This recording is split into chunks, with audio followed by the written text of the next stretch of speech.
Hi, my name is Laurel Holland, and I'm a holistic life coach.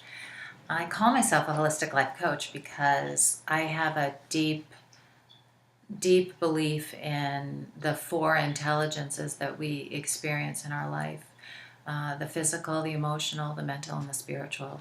And each one of those intelligence is a precious gift to us, and for us to experience in order to more deeply understand ourselves, our being, our life, and our humanity. So I love to work with individuals to explore their life through each one of these intelligences. Anyway, I have a little story today that I want to tell, and it's a story about coming to understand ourselves more deeply and to be listening in life for a feeling, a sensation that's calling to us, that's indicating something about our life experience, that's attempting to attune us to the deepest aspect of who we are.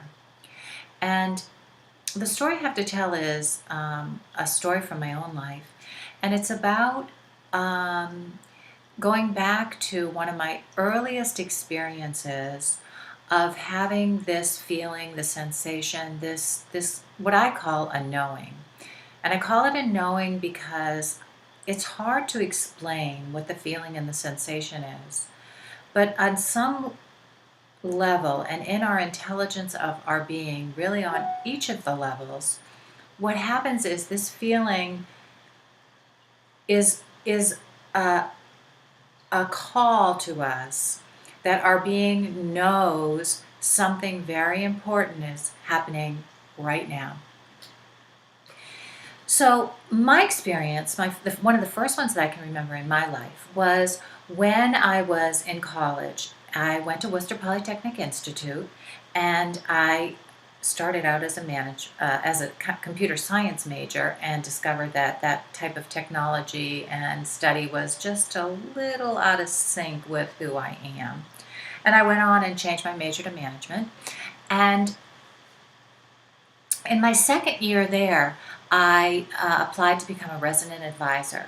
And as a resident advisor on campus, what you do is you're kind of the if you don't know what it is, you're the person on the dorm floor or in the dorm building who is kind of the go-to person, the person that oversees the students and disseminates some important information.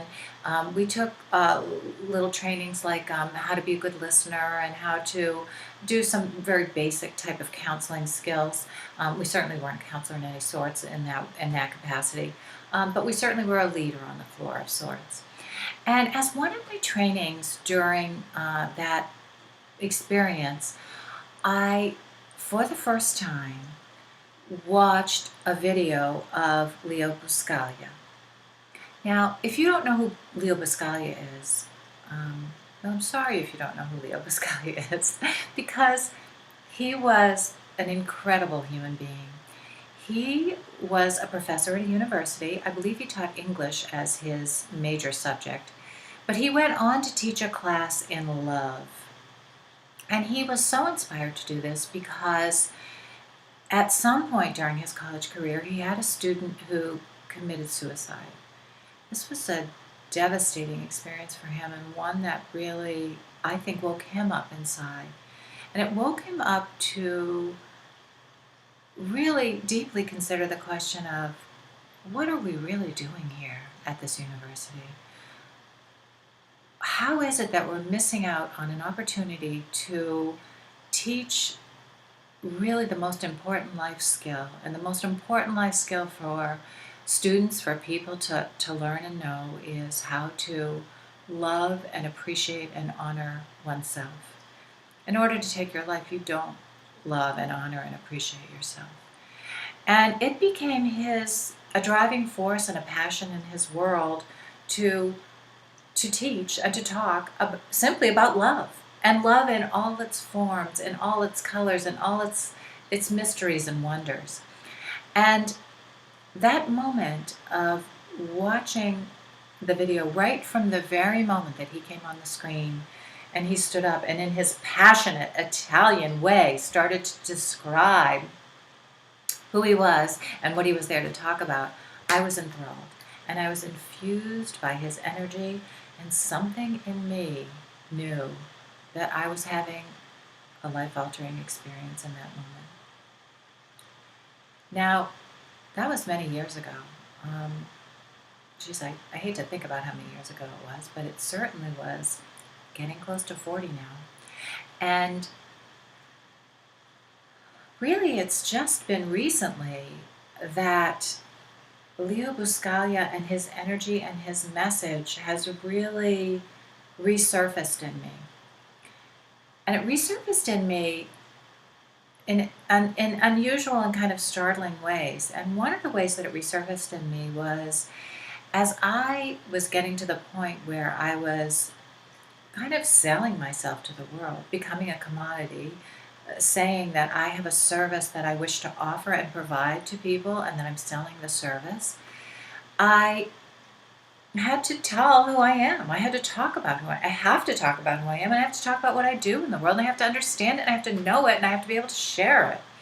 And what came to me was a big heart. That what I do and how I came to practice and really be good at what I do was because I went on my own path of inner discovery and self-journeying and deepest understanding. And my own path of discovering a real and true love for myself and who I am. So I love to walk this walk with others as a holistic life coach. I love to also remind people to be on the lookout and to think back in life on those knowing moments, on those moments when the intelligence of your whole being was asking you to pay attention. Pay attention right now. Something important is going on here. Something important for you to discover and know about yourself.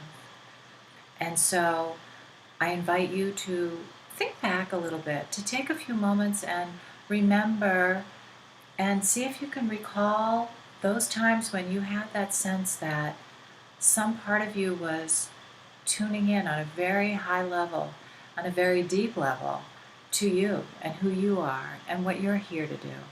Because that's part of your message about who you are and what you can do in this world that will make you really happy and make you feel really satisfied. And that's the journey of a lifetime.